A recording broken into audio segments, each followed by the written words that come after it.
जय। आचार्य भगवंत कुंद स्वामी की जय। आचार्य भगवंत विद्यासागर जी, विराट सागर जी, विशुद्ध सागर जी महाराज की जय। आचार्य भगवंत ईश्वर विभव सागर जी महाराज की जय। गाढ़ सांग जिनवाणी माता की जय। सिद्धिसला माता जी की जय।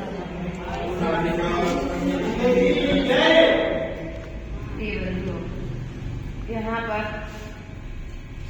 नरक गति के विषय में पंडित दौलत राम जी ने कहा और नरक गति के दुखों को आगे बताते हुए पंडित दौलत राम जी कहते हैं कि यह जो जीव है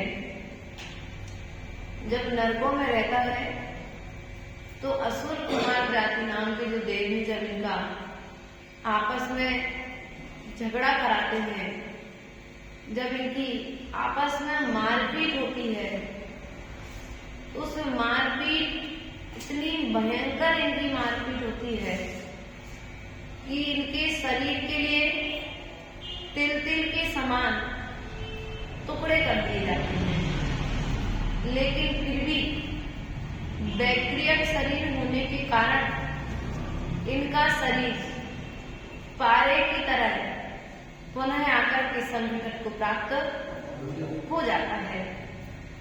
अर्थात इन्हें इतनी तीव्र प्यास लगती है कि यदि समुद्र के समुद्र एक क्षण में विक्रिया से ग्रहण भी कर ले तो इनकी प्यास शांत नहीं होती है। नरक के नारकियों को इतनी तीव्र भूख की वेदना होती है, अर्थात भूख लगती है कि वे यदि उनके सामने सुमेरु पर्वत के समान बड़े बड़े अनाज के ढेर लगा दिए जाएं, तब भी उनकी भूख शांत, वो अनाजों के ढेरों को वे एक पल में ग्रहण कर लेते हैं। प्रिय बंधुओं, भूख और प्यास की वेदना इस जीव ने अनादि काल से सहन की है और आज भी इस भूख और प्यास के कारण संसार में परिभ्रमण कर रहा है। अर्थात संसार परिभ्रमण का कारण हमारी रसना इंद्रिय पर विजय प्राप्त करना है। एकमात्र यदि आपने रसना इंद्रिय पर विजय प्राप्त कर ली तो आपको चारों इंद्रियों पर विजय प्राप्त करना आसान है। आपने राजा को जीत लिया तो प्रजा तो अपने आप आपके अधीन हो जाएगी। उसी प्रकार से कर्मों में बलि मोहिनीय कर्म, इंद्रियों का राजा रसना इंद्रिय को बताया गया है। और हम क्या करते हैं?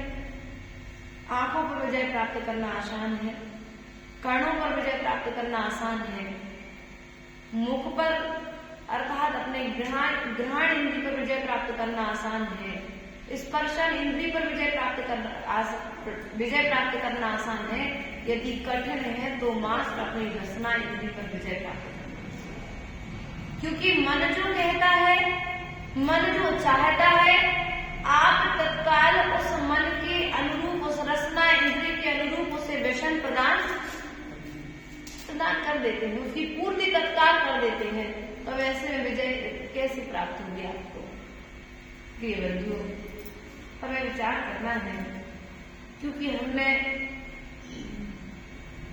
जितनी भूख हमको आज लग रही है इससे कहीं अधिक भूख तो हमको नरकों में लगती है। जितनी प्यास हमको आज लगती है इससे कहीं ज्यादा प्यास तो हमको नरकों में लगा करती है। लेकिन फिर भी स्थिति क्या है? स्थिति क्या है? इतनी वेदनाओं को सहन करने के बाद में भी आज हम त्याग के संस्कार नहीं बना पा रहे हैं। अर्थात पंडित दौलत राम जी यहाँ पर कहते हैं कि जो नरक में नारकी जीव है वे किस प्रकार से लड़ते हैं। तो कभी रास्ते में चलते कुत्तों को लड़ते देखा? गली में कुत्तों को लड़ते देखा है? देखा है। कैसे लड़ते हैं एक दूसरे पर, कैसे झपटते एक दूसरे को मारने के लिए, काटने के लिए, और उस बीच में विचार नहीं करते कि उन्हें ज्यादा नहीं लग जाएगी। वो कुत्तों की तरह मनुष्य भी घरों के बाहर कम लड़ते हैं लोग, मंदिरों में ज्यादा लड़ते देखने के आ रहे हैं। महाराज जी मंदिर में भी चालू हो जाती है। अब यहाँ आकर के जब आप झगड़ा कर रहे हैं तो ये आपका संस्कार एक तो नरक गति का संस्कार है, और या फिर आपको आपका ये झगड़ा आपको नरक गति में लेकर के जाने वाला है। या तो आप संस्कार लेकर के आए हैं या फिर जाने की तैयारी, क्योंकि ये स्थान आपके लिए समाधि की तैयारी के लिए बनाया गया था। ये स्थान आपके लिए स्वाध्याय अर्थात स्वयं के अध्ययन के लिए बनाया गया था। ये स्थान आपके लिए संता का पाठ, शांति का पाठ सिखाने के लिए बनाया गया था। लेकिन व्यक्ति क्या कर रहा है? इस स्थान पर आकर के भी क्लेश कर रहा है, संकलेश कर रहा है। संकलेश नरकों में होता है, जिनारे में नहीं होता है। लेकिन कसाई की बुद्धि ना होने के कारण जिनारे में संकलेश हो रहा है, तो आपने इस भूमि के लिए तीर्थ भूमि बन जाती है आपकी साधना से। लेकिन ये भूमि कौन सी भूमि बन गई? संकलेश भूमि, नरक भूमि बन गई। सबसे अधिक संकलेश नरक गति होता है। इसलिए आप यहाँ बैठकर तप करिए, त्याग करिए, स्वाध्याय करिए, जाप करिए, सामय करो, अच्छी बातें करो। लेकिन हम क्या करते हैं? इस स्थान पर अपनी विकारी ऊर्जा का विभाव परिणामों से सहज नकारात्मक ऊर्जा को इस स्थान पर छोड़ करके चले जाते हैं। प्रिय बंधु, पंडित दौलतराम कहते हैं कि जो नरक गति के जीव है, वे नरक गति के जीव किस प्रकार से आयु को ग्रहण करते हैं, अर्थात इनकी जघन्य आयु 10,000 वर्ष है और उत्कृष्ट आयु 33 सागर। कितने सागर है? 33 सागर। और जघन्य आयु 10,000 वर्ष। वहां पर इतने दुख हैं। ये 33 सागर की आयु के साथ में लड़के में भूख करके आना पड़ेगा, निश्चित नहीं होगा। यानी आपको इतना भूख नहीं पड़ेगा। आत्महत्या करके नहीं कर सकते बाहर। यहाँ के लोगों से तो आत्महत्या कर लोगे, जाकर के पड़ोगे नरक में आते टेंशन, क्योंकि आत्महत्या करने वाले स्वर्ग नहीं जाएगा। आप कहते ना, अरे उनने आत्महत्या करी, सुबह नरक के घूम रहे हैं। अरे भैया भी नरकों के तो घूम रहे हैं। आत्महत्या गलत काम करने वाला भी कभी क्या है? भूत क्या है? अब पढ़ते ना अपना शांति विधान में आप लोग बोलते ना, बुद्ध भगवान में दरवासी देव जिनालय शांति की पूजा में चलता है। तो भूत से बेहतर आदि क्या है? ये देवगति के हैं जी। भूत जो है, भगवान आदि जो देव है, क्या है? देवगति के जीव है। अब यहाँ पर देव दुर्गति में आपको बताया था, देव दुर्गति और देव। तो देव अर्थात राजा, मालिक, और देव दुर्गति अर्थात नौकरों वाली स्थिति। तो इनमें भेद आ जाएंगे। तो हमें स्वयं विचार करना है कि सागरों पर्यंत, हजारों वर्ष पर्यंत हम नरकों में रहकर के आ गए, उसके बाद में भी हमने पाप करना वर्तमान में आकर के छोड़ा नहीं। अब सागर का परिमाण कितना है? तो यहाँ पर पंडित दौलतराम जी ने कहा है कि 2000 कोस गहरे और 2000 कोस चौड़े। कैसा बेटा? 2000 कोस गहरा और 2000 कोस चौड़ा। गोल गड्ढे में कैंची से जिसका दूसरा भाग ना हो सके, ऐसे 1 से लेकर 7 दिन तक के पैदा हुए उत्तम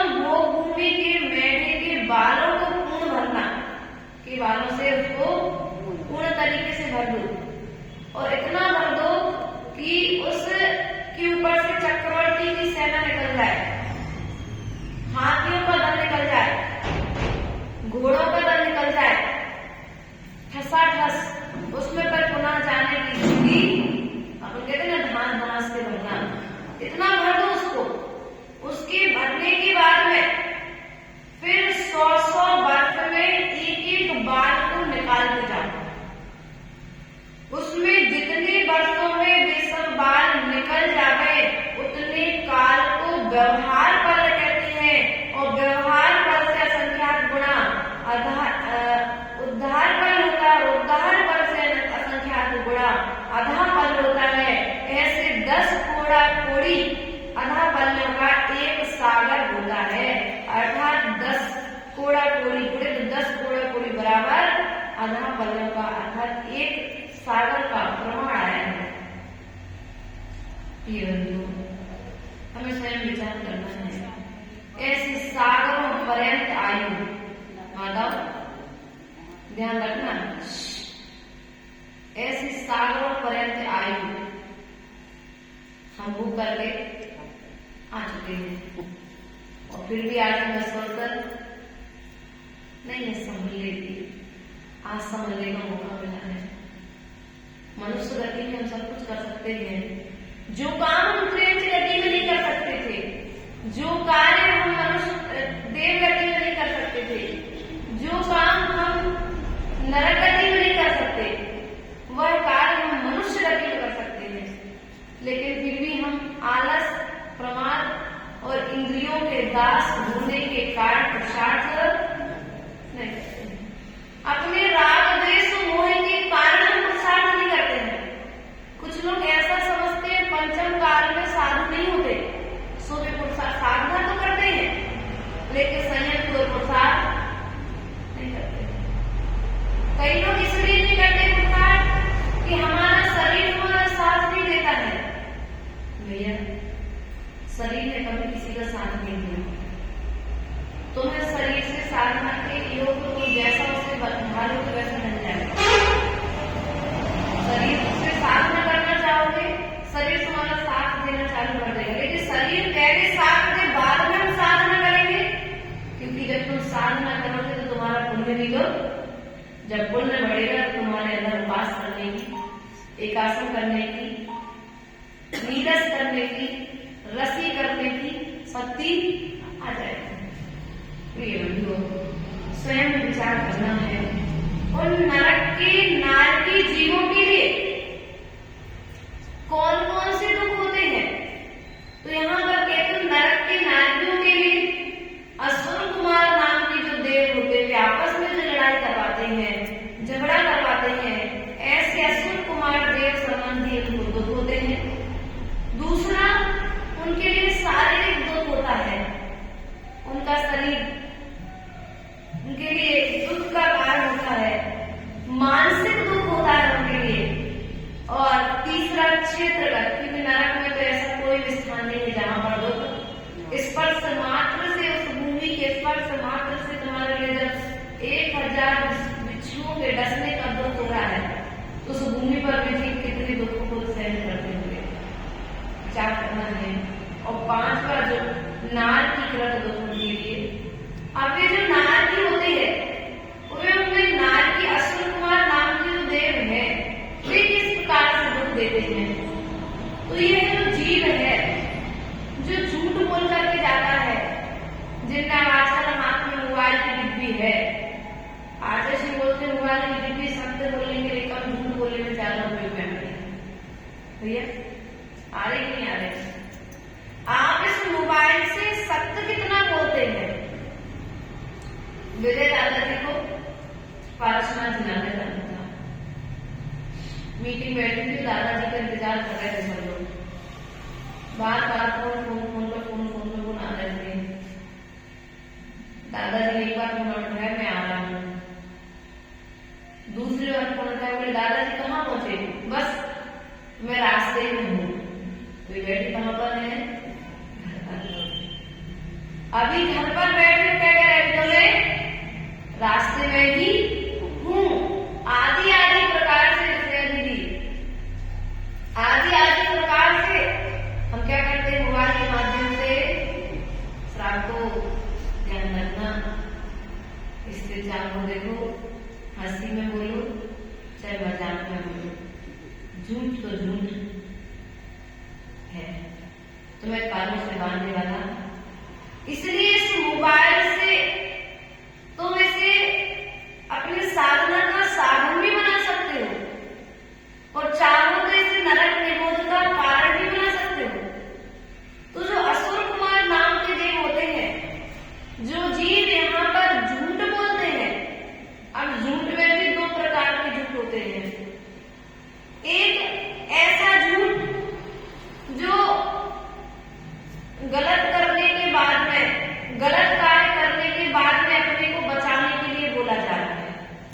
झूठे फल से।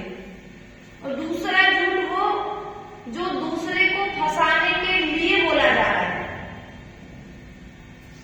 और तीसरा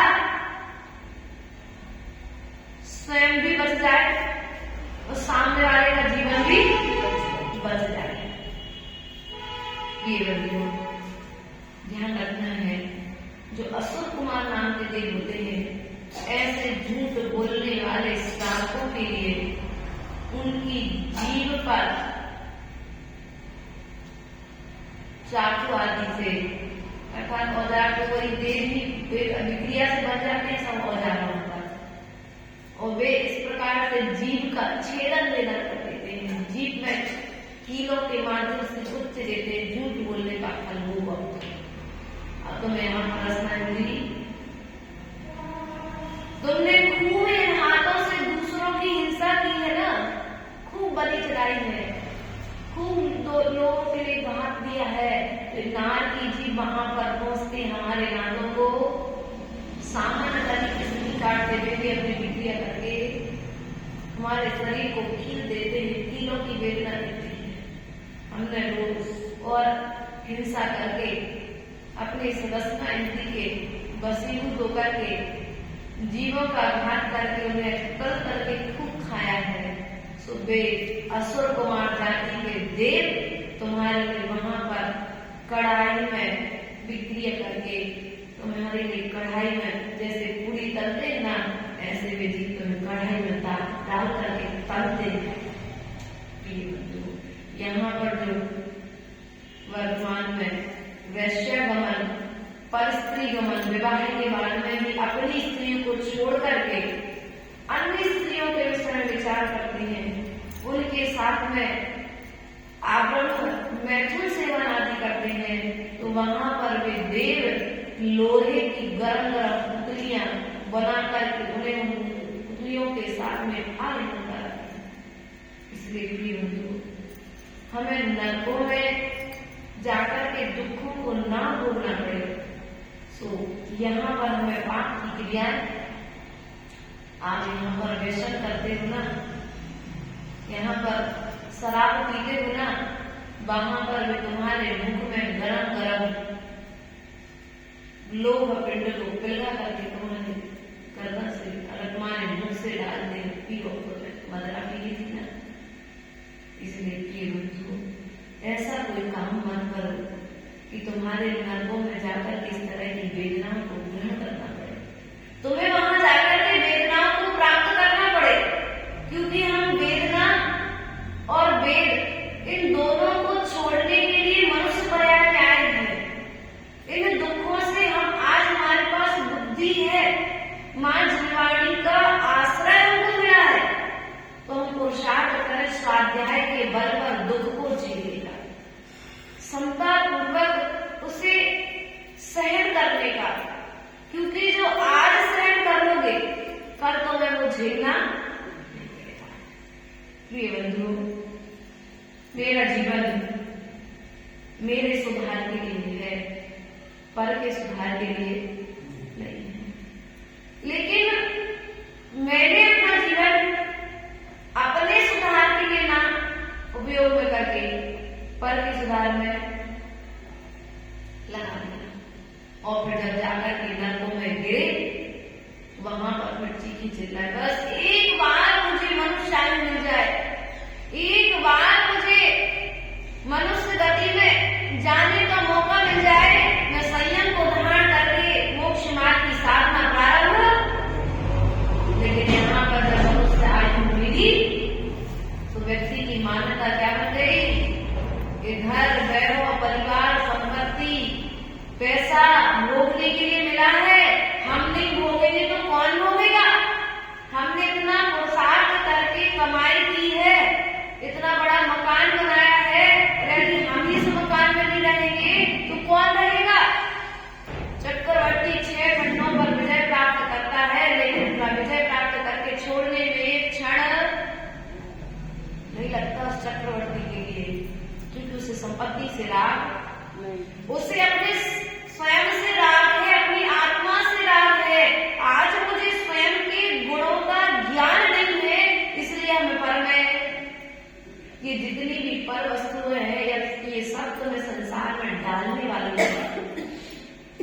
बहुत कम पत्नियां हैं जो पतियों को धर्म में लगा देती हैं। हर पत्नी चाहती होगी मेरा पति धर्म करे, लेकिन पति धर्म नहीं करता है तो तुम लोग क्या होते हो, दुखी होते हो। वैसी स्थिति रानी चेला की थी। जब राजा श्रेणी के वहां पहुंच गए तो उसने विचार किया धर्म से विहीन जीवन जीने से तो अच्छा है मरण प्राप्त हो जाना। यदि धर्म करोगे तो नरक में नहीं जाना पड़ेगा।